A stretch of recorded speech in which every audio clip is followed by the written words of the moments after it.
କରୁଛି ପ୍ରାର୍ଥନା କରୁଛି ଜଗତର ନାଥ ଜଗନ୍ନାଥଙ୍କ ପାଖରେ ତାଙ୍କର ଅଭିନୟ ଜୀବନ ଆହୁରି କୁସୁମିତ ହେଉ, ସେ ଆହୁରି ଅଧିକ ଅଭିନୟ କରି ଦର୍ଶକ ମାନଙ୍କୁ ନିଜ ଅଭିନୟ ଜାଲରେ ବାନ୍ଧି ରଖନ୍ତୁ। ଏତିକି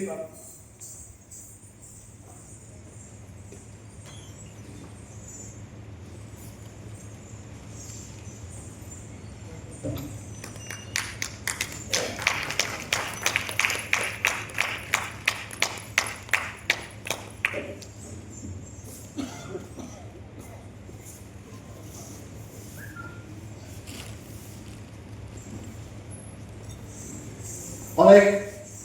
नाट्यकार को सम्मान दिगला,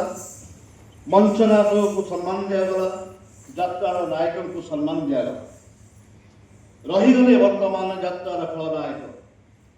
तेज आसतु छे उदीयमान यात्रा खलनायक से निजर खलनायक भूमिका अभिनय करी दर्शक मान बांधि रखती से होती हेमेन्द्रनाथ जेना। अनुरोध करुच्ची आसीना अनुपस्थित आज्ञा परे मंच